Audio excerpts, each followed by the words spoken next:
আসসালামু আলাইকুম এভরিওয়ান। আশা করি সকলে ভালো আছেন। আজকে কথা বলবো যারা কিনা কুরসিয়া যাওয়ার জন্য ইচ্ছুক অথবা যেতে যাচ্ছেন। তো প্রচুর ভাইরা একটা কমেন্ট করেন, ভাই কুরসিয়া যদি আমি যাই তো যাওয়ার আগে আমাদের কি কি ডকুমেন্ট লাগতে পারে, তো সেটা নিয়ে আমি বিস্তারিত শেয়ার করব। তা প্রচুর ভাইরা বলেন যে ভাই একটা ব্লগ দিন, তো ব্লগ দিলে হয়তো আমরা বুঝতে পারবো যে না আমাদের প্রাথমিকভাবে কি কি ডকুমেন্টস লাগতে পারে। তো এটা নিয়ে আমি এই টু জেড কথাগুলো বলবো, অবশ্যই আপনার পুরো ভিডিওটা দেখবেন, তাহলে বুঝতে পারবেন আপনাদের কি কি প্রয়োজন হতে পারে। আর বলবো, দ্বিতীয়ত বলবো যারা কিনা অলরেডি অ্যাপ্রুভাল পেয়ে গেছেন পুলিশের জন্য, আর তারা এখন থেকে আপনারা বাংলাদেশের ফাইল সাবমিট করতে পারবেন। তো এটা নিয়ে কিছু কথা বলবো। তবে শুরু করার আগে অবশ্যই বলবো যারা কিনা আমার চ্যানেলে নতুন আছেন অবশ্যই সাবস্ক্রাইব, ফলো, ফেসবুক থেকে ফলো দিয়ে রাখবেন। আর যারা অলরেডি দিয়েছেন তাদেরকে অসংখ্য ধন্যবাদ। বর্তমানে যদি আপনারা কুরসার জন্য যদি পাসপোর্ট জমা দেন, তো দেওয়ার আগে অবশ্যই আপনাদের কি কি ডকুমেন্টস প্রয়োজন হতে পারে। প্রথমত আপনার যেটা লাগবে সেটা হচ্ছে ভ্যালিড পাসপোর্ট, যেটা অবশ্যই আপনার যে পাসপোর্ট দিয়ে যাবেন সেই পাসপোর্টটা লাগবে। আর দ্বিতীয়ত লাগবে হচ্ছে আপনার পুলিশ ক্লিয়ারেন্স। তো এই পুলিশ ক্লিয়ারেন্সটা অবশ্যই আপনাকে লাগবে। তো প্রচুর ভাইরা এইটা নিয়ে কিন্তু একটা কথা বলেন, ভাই আমি তো ভাই জমা দিছি, আমার কাছে কোনো এজেন্টে পুলিশ ক্লিয়ারেন্স চায় নাই, তো এটা কারণটা কি? তা আপনারা তো বলতেছেন পুলিশ ক্লিয়ারেন্স লাগবে, তো এটা ছাড়া কেউ ফাইল জমা নেয় না, কিন্তু এটার ব্যাখ্যাটা কি? তো এটার ব্যাখ্যাটা হচ্ছে আপনার যারা কিনা ভালো এজেন্ট, যারা কাজ করে, ঠিক আছে, লজিক যারা কাজ করে, তো তাদের কাজের উদ্দেশ্য হচ্ছে আপনার পাসপোর্ট, ব্যালিড এবং কি পুলিশ ক্লিয়ারেন্স, এই দুইটা মাস্ট বি অবশ্যই লাগবে।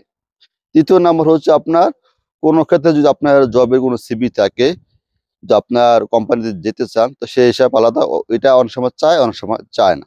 তো এটা নিয়ে কোনো একটা আহামরি না, এটা আপনার যদিও থাকে দিতে পারে, না থাকলেও কোনো সমস্যা নাই। আর পুলিশ ক্লিয়ারেন্স যেটা, সেটা কিন্তু আপনার অবশ্যই দেওয়া লাগবে।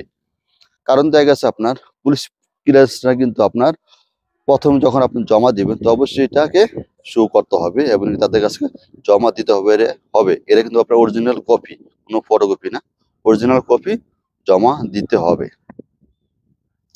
তো এটা প্রাথমিকভাবে আপনার কেন দেওয়া হবে, যদি আপনার জন্য যদি অ্যাপ্লাই করা হয়, তো অ্যাপ্লাই কলেজ এই পুলিশ ক্লিয়ারেন্সটা কিন্তু আপনার তারা এটাকে দিল্লি পাঠায়। কারণ আমাদের মেন মেন যে এম্বাসি গুলা সেটা কিন্তু আপনার দিল্লিতে আছে। তো সেখানে পাঠায়, তো সেখানে পাঠার পর সেখান থেকে কিন্তু কয়েকটা 3-4টা সাইন লাগে। তো ওই সাইনটা হচ্ছে আপনার অ্যাটাস্টেশন। তো ওই অ্যাটাস্টেশনটা অবশ্যই আপনাদের জন্য খুব একটা গুরুত্বপূর্ণ। যদি ওইটা যদি না হয় তাহলে কিন্তু আপনাদের এই পুলিশের জন্য কোনো ভিসার ব্যাপারে কোনো ওয়ার্ক পারমিট হিসাবে আবেদন কেউ করতে পারবে না। হ্যাঁ পারবে, কিন্তু ওইটা অবশ্যই এটা প্রয়োজন। কিন্তু প্রাথমিকভাবে এটা অবশ্যই এটা প্রয়োজন, এটাকে আপনাকে বাধ্যতামূলক করতেই হবে। কারণ এটা যদি আপনি না করেন তখন সেই ক্ষেত্রে কিন্তু আপনার এই বিষয়গুলো আপনি আবেদন করতে পারতেছেন না।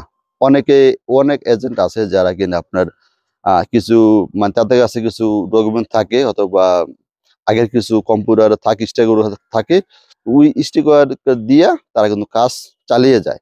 এটাও করা যায়, দেখে গেছে কাজ চালিয়ে গেল, কিন্তু তারা মেন যেটা অ্যাটাস্টেশন যে স্টিকারটা সিলটা, এটা হচ্ছে আপনার স্টিকার, আপনার সিলগুলো পাওয়া যায়, কিন্তু ওখানকার যে পুলিশ আছে, যে ইন্ডিয়ার যে পুলিশগুলো আছে হেড পুলিশগুলা, তার একটা সাইন লাগে। এই সাইনটা অবশ্যই এটা করা লাগে। হয়তো বা তার কিছু কিছু কিছু এজেন্ট আছে তারা এটা পরে করায়, কিন্তু এটা অবশ্যই সবারই করা লাগবে।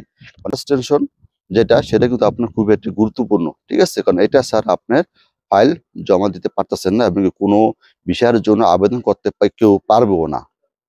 পুলিশ ক্লিয়ারেন্স এমনকি পাসপোর্ট, এই দুটি আপনাদের জন্য খুবই গুরুত্বপূর্ণ। তো এটা অবশ্যই এই দুইটা জমা দিবেন। দেখা গেছে আপনার পাসপোর্ট কিন্তু আপনার মেইন পাসপোর্ট লাগে না, এটা জাস্ট পাসপোর্ট আপনার স্ক্যান কপি লাগে।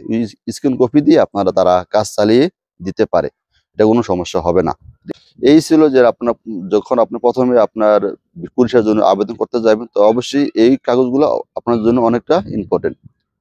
আর দ্বিতীয়ত বলেছিলাম যে বর্তমানে যে বিএফএস বাংলাদেশে চালু হয়ে গেছে, এরা অলরেডি কাজ চলতেছে। তো প্রচুর ভাইরা যারা কিনা কুরসার ওয়ার্ক পারমিট পেয়েছে তারা কিন্তু প্রচুর ভাইরা আছে, তারা ফাইল অলরেডি জমা দেওয়া শুরু হচ্ছে। আর আজকে হলো 20 তারিখ, তাই 20 তারিখ হতে আমি দেখলাম যে যতটুকু মানে কিছু কিছু বাইরে আছে তারা অলরেডি ফাইল জমা দিছে। এখন থেকে আপনারা সবাই বাংলাদেশ থেকে আপনারা ফাইল জমা দিতে পারবেন, কোনো সমস্যা হবে না। তো এই আমার আপডেটগুলো ছিল, আশা করি আপনারা বুঝতে পারছেন। তা আজকের জন্য এই পর্যন্ত, সবাই ভালো থাকবেন, খোদা হাফেজ, আসসালামু আলাইকুম।